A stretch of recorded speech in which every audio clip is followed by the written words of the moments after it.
from birds to cattle, from fish to humans, even God himself. Since God is a spirit and alive, this is a clue that life is not physical, but the Bible doesn't actually define what life is. When science textbooks try to define life, they describe DNA, or cells, or chemical reactions. Biology textbooks end up describing what living things are made of, and what living things do. They do not actually define life itself. What happens, for example, when an animal dies? DNA and cells are still in place, but life is missing. Life can't be weighed or measured. It seems to be beyond the tools of science. The non-physical nature of life may explain why biologists are so unsure about which things are alive. In fact, their list of living things does not entirely match the Bible's list. The Bible, for example, never describes plants as living. Instead, it calls them green things. The word living does not appear in the Bible until God made the animals of the sea 2 days after he created plants. The marvelous animals of the air, sea, and land are all described as living things. Where did this mysterious life come from? We can't even restore life to an animal that has died, let alone create life from scratch. The Bible tells us that life is a gift of God. The abundance of living things all around us is a daily reminder of our living God, who is the source of all life.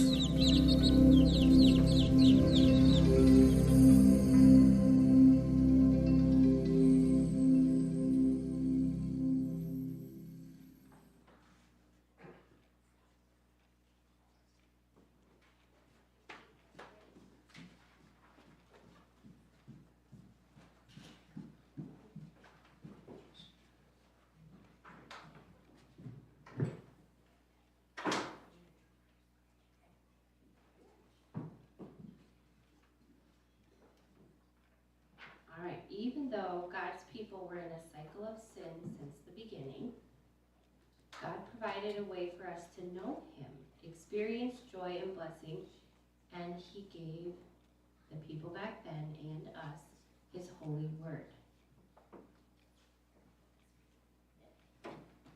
The law of the Lord is perfect, reviving the soul. The testimony of the Lord is sure, making the wise simple. The precepts of the Lord are right, rejoicing the heart. The commandment of the Lord is pure, enlightening the eyes. Of the fear of the Lord is clear, enduring forever. The rules of the Lord are true, and righteous altogether. More to be desired are they than gold, even much fine gold. Sweeter also than honey and drippings of the honeycomb. Moreover, by them is your servant warned. In keeping them there is great reward. God gave us his word, his written word, to make very clear to us where our lives come from and how we can keep it. But again and again we think our ideas are better than God's and we turn from life to death.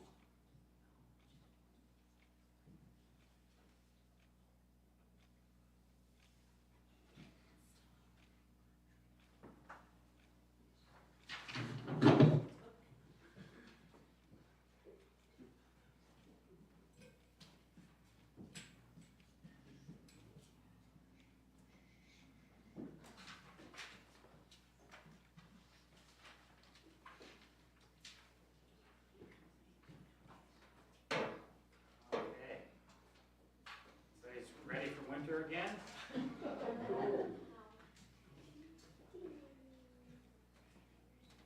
About a week of spring in there, that was good.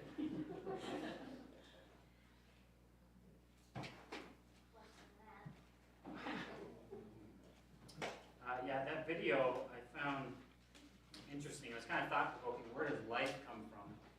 It's kind of talking about how science can't explain life, can't explain where it comes from. So we're going to see life today in our passage for the first time, Genesis chapter 1.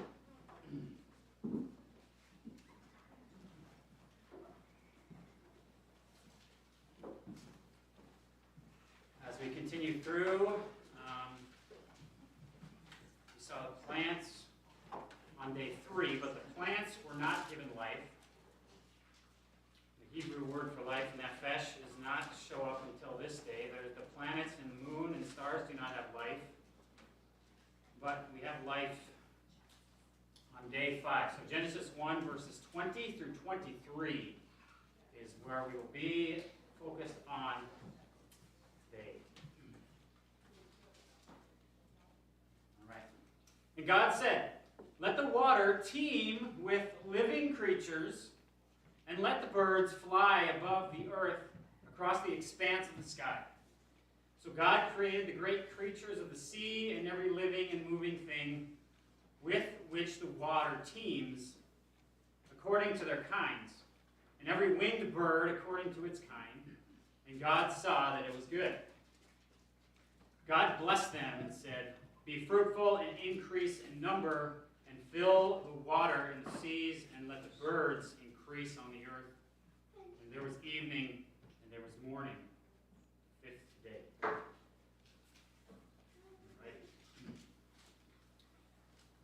So there you go. You have the first animals. But it's not all animals. It is 2 kinds of animals. The birds of the air and the fish of the sea, essentially. So, just to think a little bit more about what exactly God created. So he starts verse 21. Okay, verse 20, living creatures, birds are mentioned specifically first. And then verse 21, God created the creatures of the sea. I want to think about that phrase, the great creatures of the sea. So literally in the Hebrew, it's the large tananim. Tananim is the Hebrew word there. That word is used elsewhere in Scripture, and it's often translated as dragon. Dragon. So what do you think about that? God created dragons or sea monsters of some kind. We may not know exactly what these were, but this word is used elsewhere in Scripture. I want to think about this. In fact, I want to take a little rabbit trail if I can. Here's a question for you. Maybe you've never thought about this in depth. Are dragons real? Or maybe a more appropriate question would be, were dragons real? Okay, I want to just set that out there. I find this kind of fascinating. Maybe you think it's dumb, but we'll see. Okay, before we get into dragons, I want to ask you a different question. How many of you have ever heard of the Dodo Bird? Okay. What do we know about the Dodo Bird? It's not your brother. Extinct. It's extinct. Wow. So here's some information about the Dodo Bird. It was a flightless bird that lived on an island in the Indian Ocean in the 15th and 1600s. And for a while, the Dodo Bird was believed to be a myth. They believed it was a myth because it was a weird creature. You couldn't find them anywhere, and they only existed in myths and fairy tales and ancient writings. However, eventually they found fossils on this island that confirmed that, okay, the Dodo Bird just went extinct. Because there's evidence to prove that they did exist. Okay, so the reason I'm bringing up Dodo Birds is because I want to ask the same question about whether or not dragons were real. Sometimes you maybe heard people will say, like, well, the Bible talks about dragons, which is kind of silly, because dragons weren't real. But the same logic that people use with the Dodo Bird, people use today with the fact of questioning dragons were real or not, because they were a strange creature, they cannot be found anywhere, and they're only found in ancient writings, which is true of what we'd say about dragons. There's evidence all the way back to one of the last evidences of dragons is from an Arizona newspaper in 1890 that had the headline, I didn't write the headline down, but the headline essentially reported the killing of a large winged lizard. So there you go. So what I'm saying is I believe dragons were absolutely real, that they were a real creature. In fact, this is something that I think was something created on day 5 because it was something that would have been found both in the sea and also possibly flying. So there you go.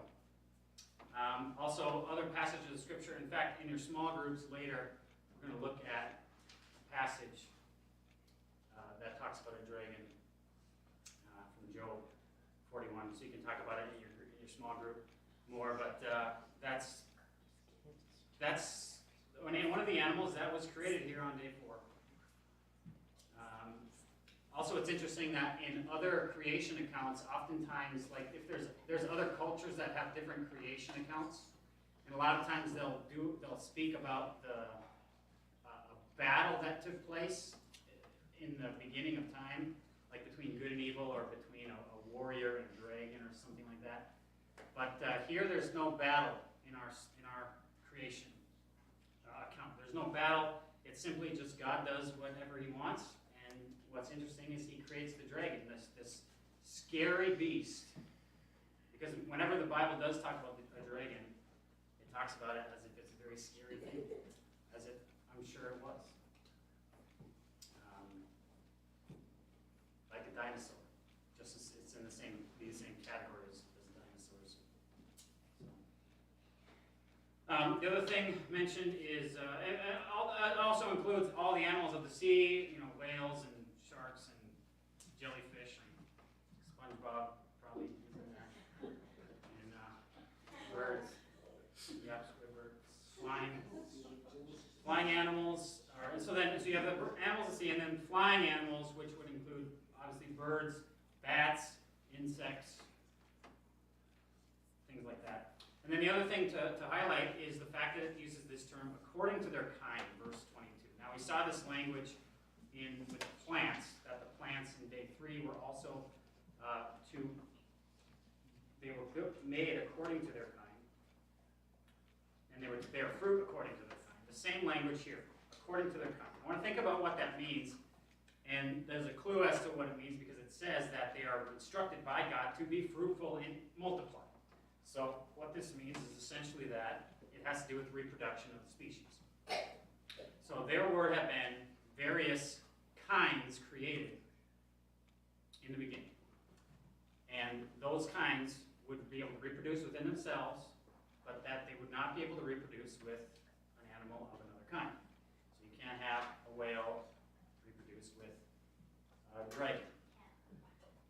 Yeah, things like that. Okay. So now our modern day categorization of animals deals with categories like species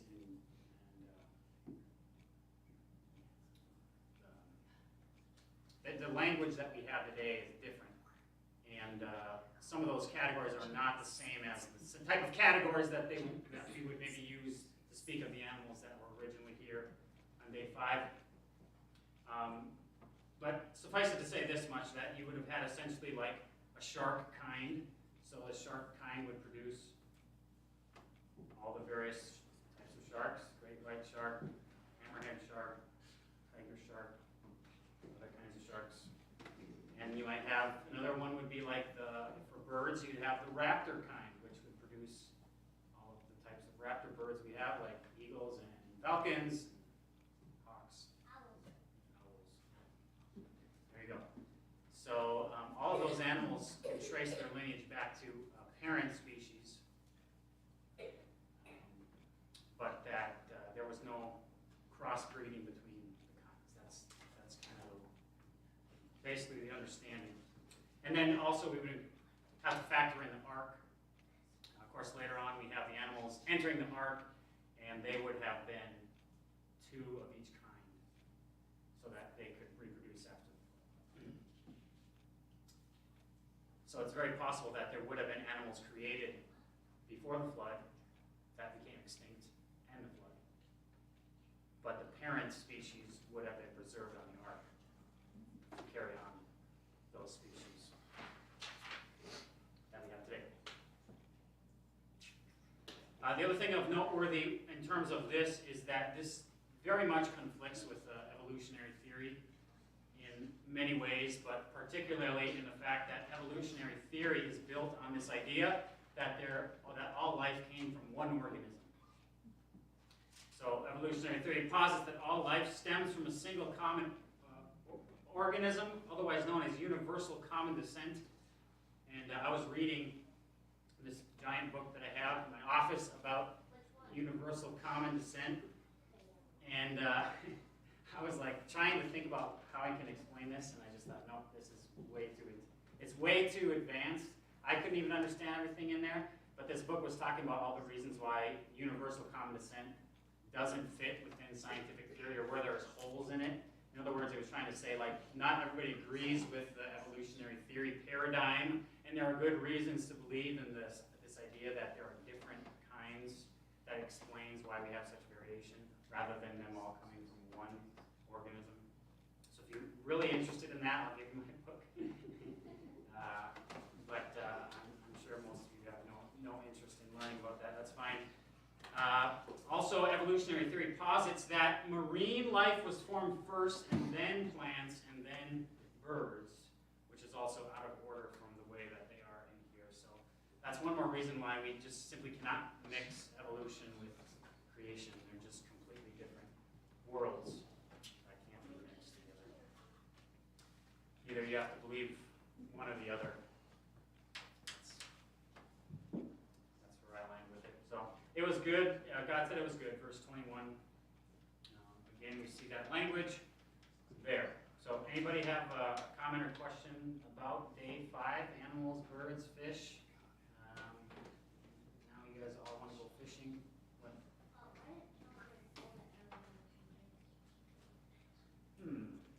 Why didn't God make all the animals on the same day?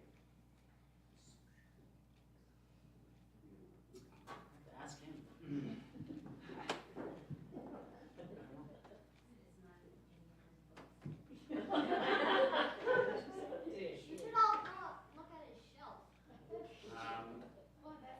That's a good question. Maybe somebody somewhere wondered that also.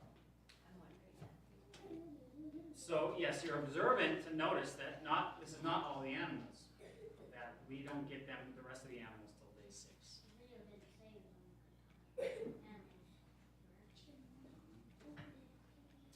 The only thing that immediately comes to mind is the fact that days 1 and 4 parallel each other, days 2 and 5 parallel each other, and days 3 and 6 parallel each other. So day 1 was let there be light, and then day 4 you had the things that produce light. Day 2 was what was created on day 2, the atmosphere and the water. And so day 5 then would correlate with the birds and the sea creatures. But why that God chose to do it in that pattern, there's some theories on that, but I don't know if I have a simple answer for why animals weren't all created on the same day. You want to get so much done in a day. Yeah, we ran out of time.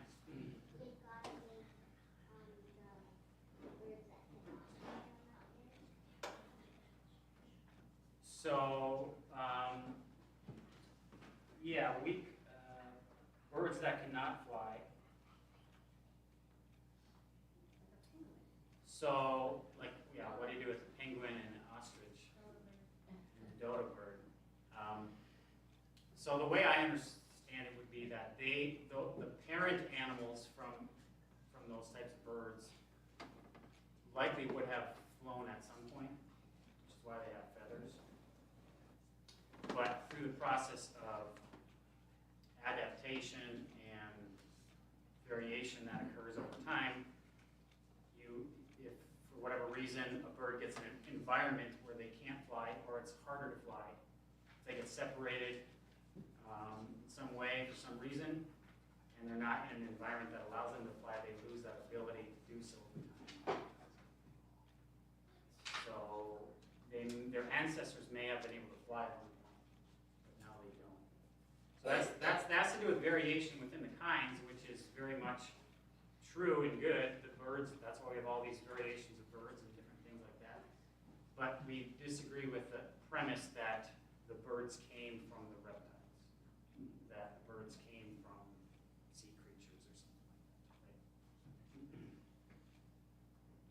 It's interesting that God made everything so perfect, but there's a bird in Florida, some of you may have seen it, called the ahinga. I was playing golf one day, there's all these birds with their wings spread out on the bank, and they have to do that to dry themselves off, because they will sink. I don't know where he forgot to do something there. Well, I mean, animals have to deal with the effects of sin in the world, just as we do. So they have to deal with problems and death. That's a theological issue. How are you related to the Dodo Bird? Yep.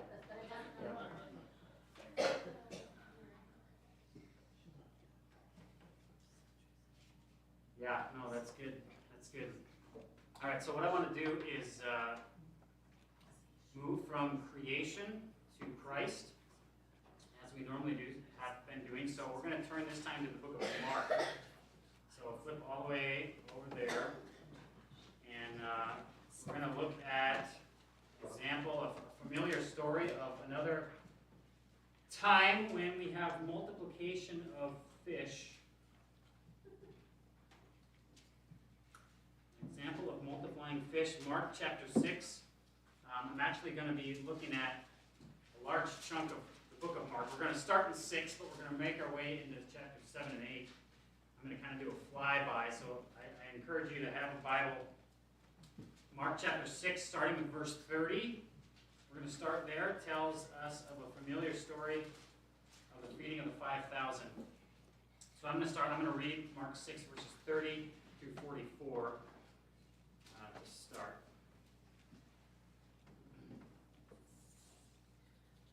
The apostles gathered around Jesus and reported to him all they had done and taught. Then, because so many people were coming and going, they did not even have a chance to eat, he said to them, "Come with me by yourselves to a quiet place and get some rest." So they went away by themselves in a boat to a solitary place. But many who saw them leaving recognized them and ran on foot from all the towns and got there ahead of them. When Jesus landed and saw a large crowd, he had compassion on them, because they were like sheep without a shepherd. So he began teaching them many things. By this time it was late in the day, so his disciples came to him. "This is a remote place," they said, "and it's already very late.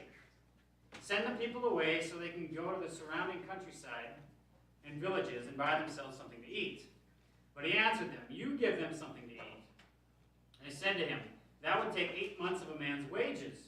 Are we to go and spend that much on bread and give it to them to eat?" "How many loaves do you have?" he asked. "Go and see." When they found out, they said, 5 and 2 fish. Jesus directed them to have all the people sit down in groups on the green grass. And they sat down in groups of hundreds and fifties, taking the 5 loaves and the 2 fish, and looking up to heaven, he gave thanks and he broke the loaves. And he gave them to his disciples to set before the people, and he divided the 2 fish among them all. They all ate and were satisfied. And the disciples picked up 12 basketfuls of broken pieces of bread and fish. The number of the men who had eaten was 5,000. Okay, so this is, again, Jesus creating things out of thin air.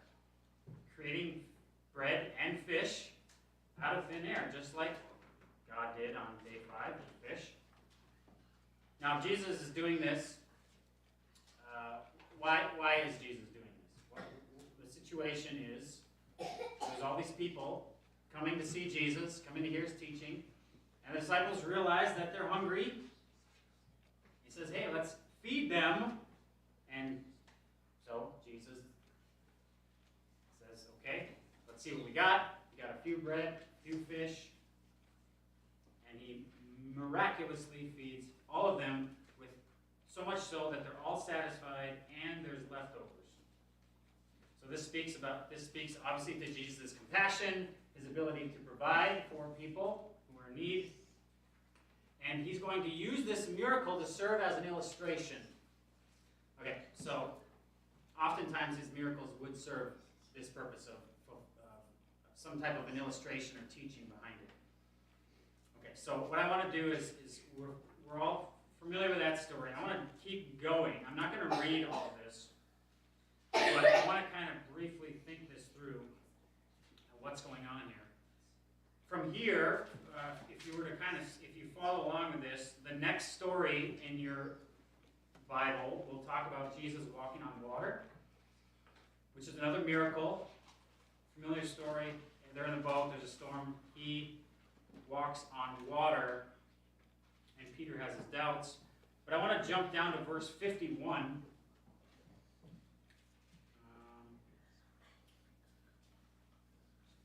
52. Verse 51. Then he climbed into the boat with them, and the wind died down, and they were completely amazed. Verse 52. For they had not understood about the loaves. Their hearts were hardened. Okay, it's kind of a curious phrase there, Martis. What is he talking about? They did not understand about the loaves. It seems like kind of goes out of blue. Their hearts were hardened. So it's like they didn't quite understand what Jesus had done with the loaves. They were still confused about that.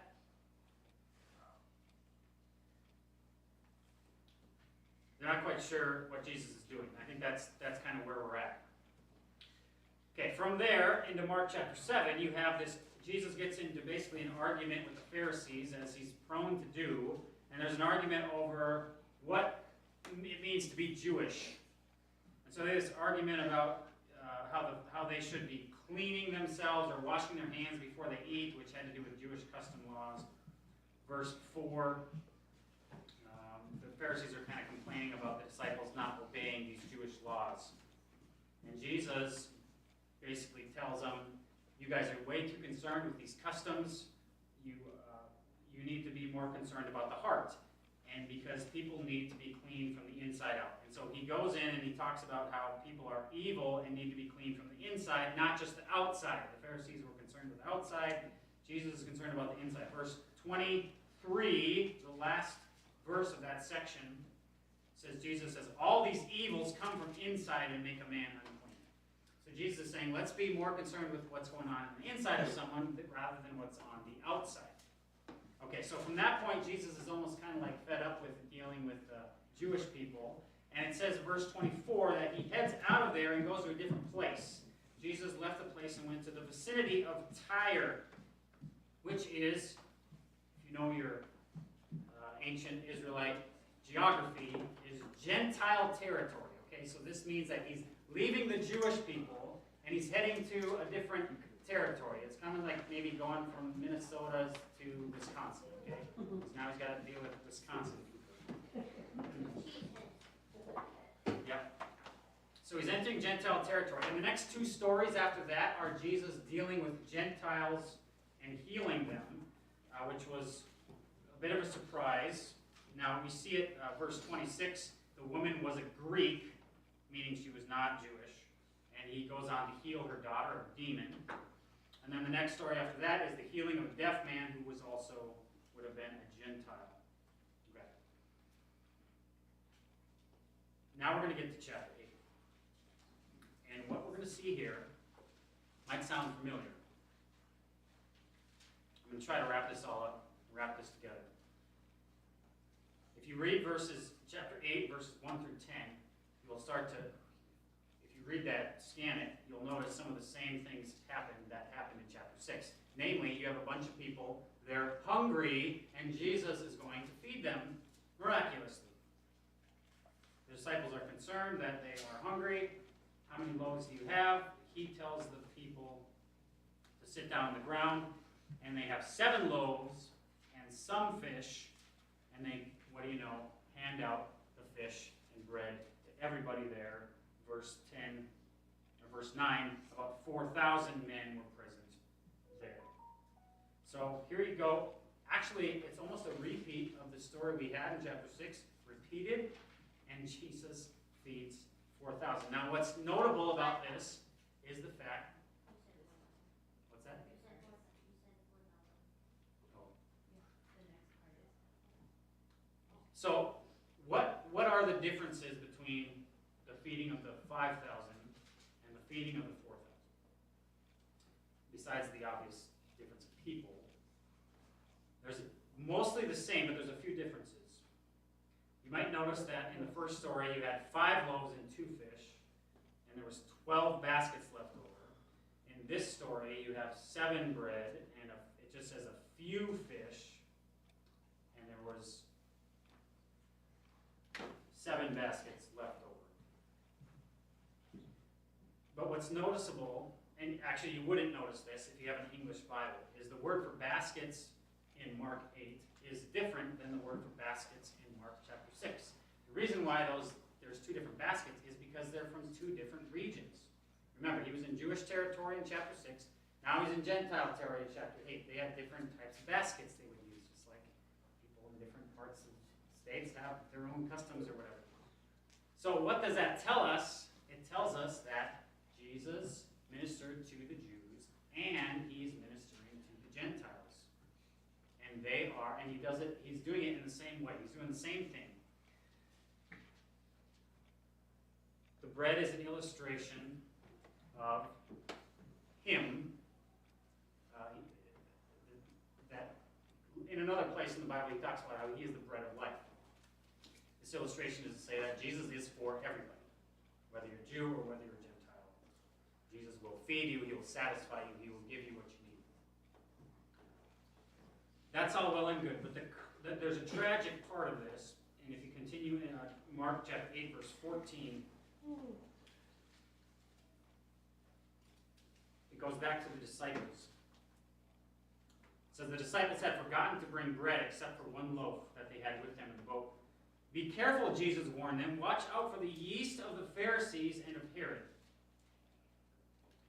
Okay, so Jesus says, they're arguing about bread. They have one bread as they left that place. They only brought 1 piece of bread with them.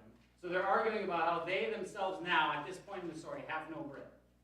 Even though they've just witnessed Jesus multiply bread on 2 different occasions. And so Jesus is kind of what you would expect him to be, frustrated with the disciples, because they're like arguing now about not having enough bread. But Jesus actually has this teaching. Instead, he says, be careful, watch out for the yeast of the Pharisees. Now that brings us back to what the argument he had in chapter 7, which is this argument over customs, over silly things, arguments over kind of things that don't matter, which is exactly what the disciples were doing. So then Jesus, in his frustration, responds to the disciples, verse 17. Aware of their discussion, Jesus asked them, why are you talking about having no bread? Do you not see or understand? Are your hearts hardened? Do you have eyes that fail to see and ears that fail to hear? And don't you remember when I broke the 5 loaves and the 5,000, how many baskets of pieces did you pick up? 12, they said.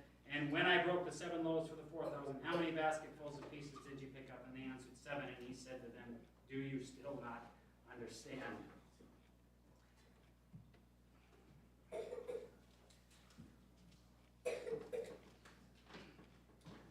Jesus is saying that he wants the bread of, he is the bread of life, and he is here for all people. And that we get ourselves caught up in these arguments, in silly arguments about things that don't matter, instead of focusing on what really matters or being thankful for what we have in the first place, namely bread that God does provide for us. So he's saying, don't be like the Pharisees, don't argue over silly things. Instead, don't you see how Jesus came and provided, that I have come and provided bread for all people? Something that the Pharisees also didn't get. They thought Jesus just came for them, but that he's for all people. In other words, the bread of life, Jesus himself, has come for all people. They're black or white or man or woman or child or from Wisconsin. God has come for all people. And that is the lesson